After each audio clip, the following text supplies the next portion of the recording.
My name is Muhammad Zulfadli bin Nahar. My metric number is 2023436756. I'll be playing the role of Advisor 1 in this PTPTN loan discussion. My character is practical and focused on cash flow. Hi, my name is Tasha binti Musa. My matrix number is 2023637128. My character as advisor, number 2, which is prioritize long-term planner and debt-free mindset. Hi, my name is Nora Aisyah binti Muhammad Abdul Rahim. My metric number is 2023187496. I will be playing the role of Client 1, a fresh graduate with a PTPTN loan who prefers minimum repayment. Hi, Assalamualaikum and a very good morning. So my name is Firdaus bin Auruddin. My matrix number is 2023485404. So for my 4-hour video presentation, I'm going to take a role as a client 2, where this client 2 wants to pay fast, but they have a lot of loan. Hi, my name is Nurilana binti Nasra Azlan. My metric number is 2023686286. So in this roleplay, I will play the role of Client 3, which is the friend and the middle perspective.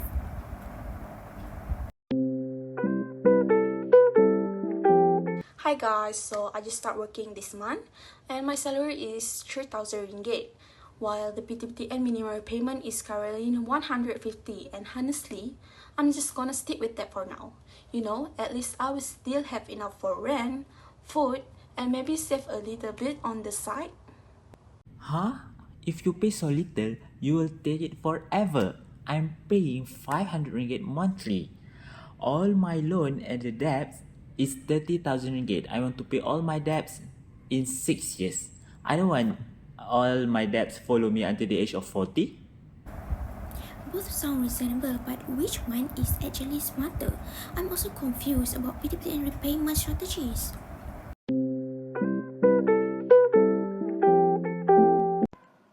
That's simple. Student loan means borrow money for education that must be repaid after graduation. In Malaysia, PTPTN is the main provider. They charge a 1% ujrah service fee, which is lower than bank loans. Yes, and repayment is flexible, but the longer you take, the more ujrah you pay. So paying faster reduces total costs.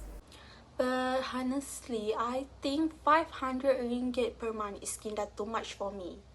If I'm just paying the 150 ringgit minimum, I can still save the extra 350 ringgit for emergency, you know? But then, you will take almost 20 years.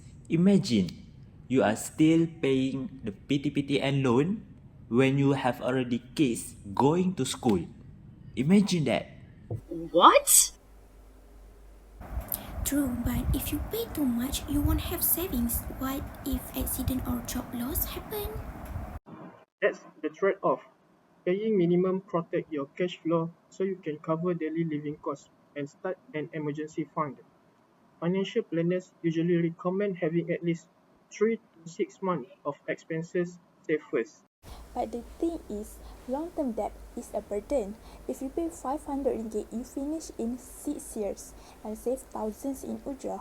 For example, let us imagine two situations for two individuals. First individual pay 150 ringgit about 20 years and the total repayment is 36,000 ringgit plus, and the second individual pay 500 ringgit within 6 years and the total repayment closer to 32,000 ringgit.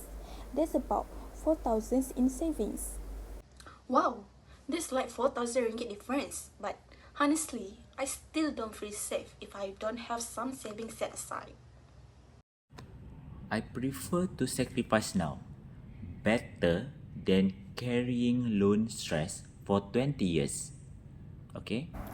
In my opinion, both valid. Maybe it got middle way? Point. PTPTN sometimes offer discount which is 20% off if you settle lump sum, 15% off for partial repayment. So building savings while paying can give you flexibility to enjoy those discounts. Also, in budget 2023, government gave discounts to encourage repayment. So yes, sometimes waiting with saving strategy actually benefits you. Another thing, I also need to save for my wedding, a house, and my family later. If I pay too much for PTPTN now, I might end up having to borrow more for those. But imagine applying for housing loan with PTPTN still not be settled. Banks will also see our debt commitment too. So basically, if you pay too little, old debt. If you pay too much, no savings. So it is hard. Here is one strategy, which is pay minimum first 1 until 2 years while building emergency fund and establishing income. Then increase payment to 300 ringgit to 400 ringgit when your salary increase. That way, you'll finish faster without risking cash flow. That sounds better. Start small, then slowly increase it later. Okay, fine. Maybe I'll reduce from 500 ringgit to 300 ringgit. Then I can save some too. Yes, balance. Not too extreme either way. Okay then, maybe I will pay slightly more than the minimum. Maybe around 150 to 300 ringgit. Same, I'll adjust to 300 ringgit faster than minimum but still can save. Good. This is called a hybrid repayment strategy. Yes, exactly. Flexibility plus discipline. That's the best approach. So the lesson is managing PTPTN is about balance. If you pay too little, loan drags too long. If pay too much, you will risk no savings. So the smart way is to combine, which is pay more than minimum but also save.